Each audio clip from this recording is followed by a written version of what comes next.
Ladies and gentlemen, as always, I'm your host, AirsoftAL, and you obviously see this, you see the title.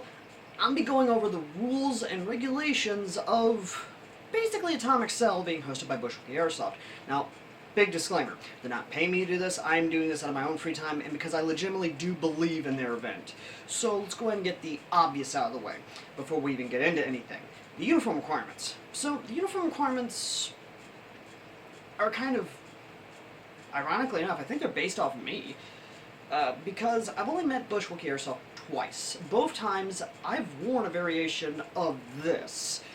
And the big thing is that the uniform requirements, basically, they don't want you to go full tactical, they want you to try and embrace the LARP of a post-apocalyptic world. So, essentially, they want you to try and be apocalyptic. Meaning that if you are going to wear camouflage, you might want to take my example, which is basically a plain top, camo bottoms, camo top. So basically they don't care about headgear or pants, they just want it to be kind of broken up. Where it's like, hey, you got a camo top, but you got a plain bottom. You got a camo bottom, but you got a plain top. For me, I am going with tiger stripe bottom, and of course my NCR khaki top, and my M81 helmet cover. Which I might not rock the tiger stripe, I'm just rocking this just for the heck of it, but you know what? 3 camo patterns are kind of a lovely little thing, so yeah, basically, I'm going to be that guy that's going to be weird. Unless, of course, I do rock M81s, then I might just keep M81, honestly, just for the heck of it.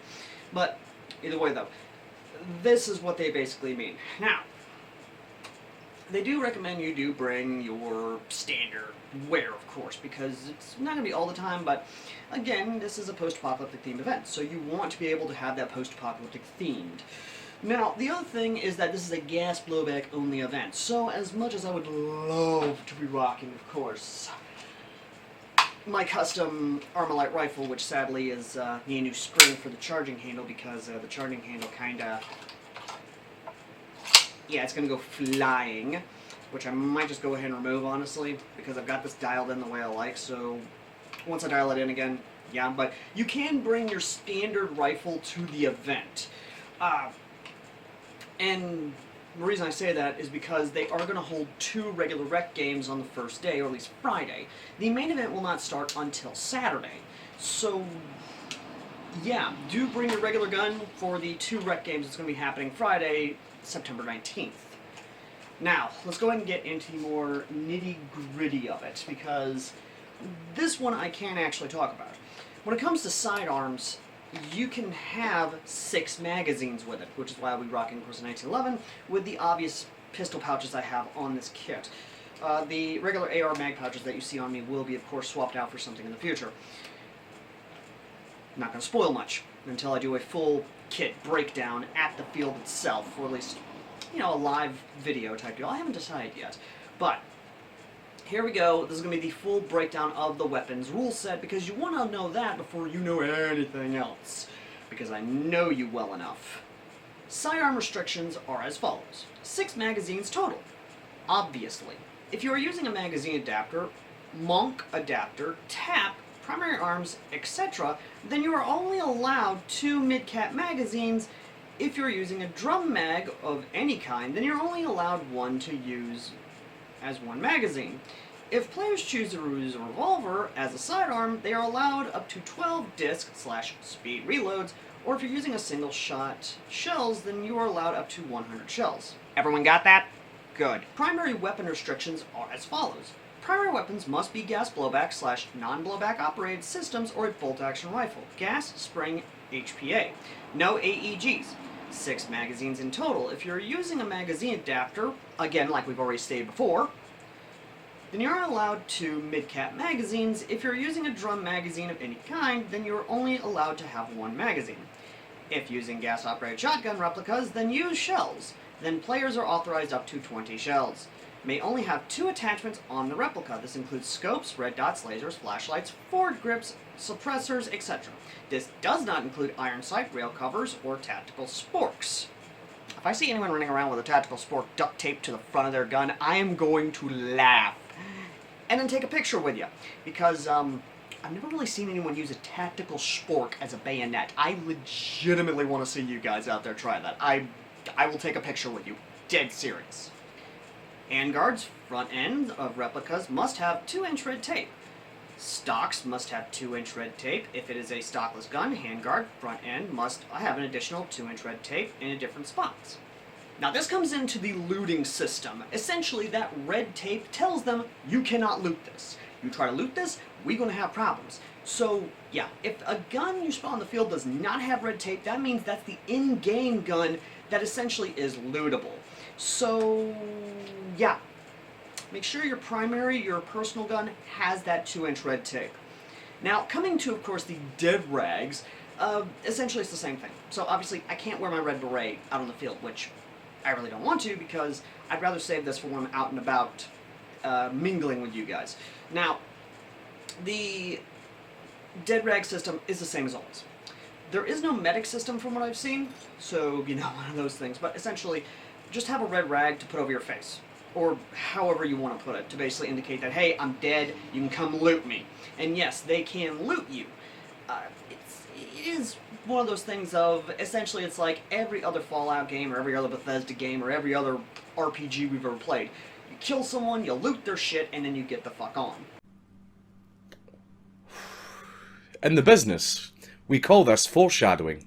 However, this does bring to another mechanic, which of course is their rad storms. For those who have played Fallout, be it Fallout 4, 76, you know rad storms, you know the environment is a pain in the ass to deal with if you don't have enough radaway. This is where things kind of come into play, because I've talked to Mark, and we even came up with I helped him come up with a system that legitimately is kind of fun, so I'm just going to read it to you, and then I'm going to break it down in layman's terms for you.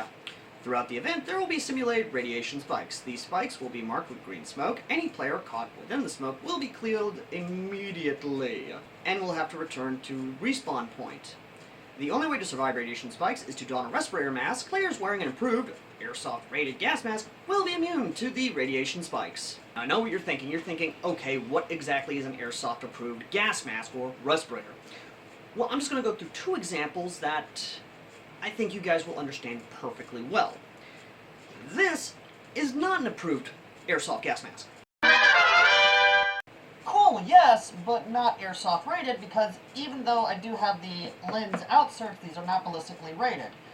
Essentially, folks, you need an appropriate gas mask that is ballistically rated, or in this case, a face protection / respirator that is appropriately ballistic rated or shatter rated in the sense. Of course! Such as this right here. And while yes, this is technically a shatter-resistant lens, this is from China, so I wouldn't exactly, well, trust it with my life to actually protect my face or my eyes from it. Again, while yes, this is a perfectly, decent example of quote-unquote airsoft rated, I would not recommend this, especially considering that you have to take off your headgear or whatever, and maybe even your eye pro to essentially wear this during a rad storm. Now, I don't recommend this. It's cool for cosplay and stuff, and of course yard work, because I've used this while doing yard work and farm work. I don't recommend this. So what do I recommend? Well, Amazon is a lovely place for getting respirators. What I would recommend is half-face respirators, such as this, and of course all these. Reason for this is because, one, they're affordable and you can get them at your local hardware store. Some of them, like Lowe's, Home Depot, Harbor Freight, etc., etc., etc. Now, the others that are not essentially respirators are, of course, the half-face mask, or this. This is not going to protect you from a radiation storm. You want a half-face respirator that actually has the filters on it, either on the sides, on the front, or wherever the hell ever. Or at least a ballistically rated or a shatter-rated respirator if you really want to rock a full-face respirator. So, yeah, that's the kind of things that I was talking to Mark about, and what I believe Mark has in mind. Now, obviously, Mark will probably do a short or video, or even comment somewhere to basically do that, or even make a post on BushWookie Airsoft's own Facebook page, or even the Atomic Cell event page. Pay attention to those. The tickets are still on sale. Please come to Atomic Cell, folks. So what are the other things that we need to cover? Well, the big one that obviously people are not going to be happy about, or at least some are of the ill-inclined, thievery is not okay. Don't try to steal anything. Even if you're joking about it, you will be ejected out of the field. Please, Don't do that. There is a real world in-game economy. So, essentially, folks, that's like, you're going to be able to get some cool stuff with the in-game currency, and I'm talking guns, gear, everything. The other thing is the BBs. Whatever BBs you bring, that's all you're bringing. I.e., if you bring BBs, if you have magazines already loaded with the BBs for your gun here, if you have BBs already loaded for your primary, that's it. That is it. The other thing, folks, is that they can steal your ammo. I.e., you will have a thing full of BBs, and yeah, also the reason that it's a gas blowback event is because no one wants to take the time to basically empty out a gas blowback magazine full of BBs. So, yeah, that's why I'm going just the straight gas blowback. The other thing is obviously bring a backpack, because there will be looting, meaning that if you have a backpack, it's definitely encouraged, and you'll be able to have a lot more. So the bigger the backpack, more loot. But you want to go with the right size backpack, because if you go too big, well, to, of course, quote an old adage, ounces equal pounds, pounds equal pain. So please, do keep that in mind. The other thing, folks, is come and have fun. I know when you go and read the rules, and it's a lot to take in, I get it. It seems intimidating, but it's not. It really is going to be a fun event. Mark has already done a lot of live streams already that are already videos on demand that I do recommend you go watch. He does talk about it, he does break it down. There is, of course, a storyline with it. So please, do check out BushWookie Airsoft's Facebook page, and just go watch those videos if you need more information, more of a breakdown of things, and learn more about the mechanics in depth, because while, yes, I didn't go over everything in this video, I mostly did this video as a breakdown of stuff that is happening and what to expect. From me, of course, I'm going to be going there in full fun, full NCR kit, and I'm going to basically be playing a character. That's the other thing. It is encouraged for you to LARP. Not to the extent of Shakespeare in the Park, but more of how we LARP in our Fallout games, and our post-apocalyptic games, and other Fallout events, or other post-apocalyptic events. So please, do come, do have fun, and overall, just check it out. This is Tennessee's, like, I think first official, like, Fallout-themed event. And if things go well enough, there'll be more. And if things really go well, from yours truly, me and Mark are going to have our own thing set up at Sector 9. So please, folks, come check it out. Just come on. Have some fun. You hear my cat in the background. Anyway, thank you all so very much for watching. As always, I've been AirsoftAL. I hope this video has been somewhat informative for you, and overall, I hope I've broken down at least a few things.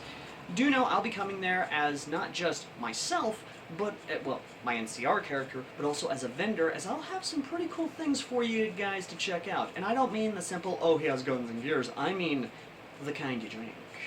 Not alcohol, because alcohol and everything else is kind of prohibited for a reason. We don't want people drunk airsofting. Believe me, drunk airsofting is not a thing we want. I'm asking you guys, if you do have alcohol, please take it off the field or drink responsibly. Don't drink on the field. Anyway, thank you all so very much for watching. As always, I've been AirsoftAL, and I shall see you lovely folks at Atomic Cell, September 19th to the 21st. Tickets are still on sale. Please do buy them. As always, see you all next time. Later.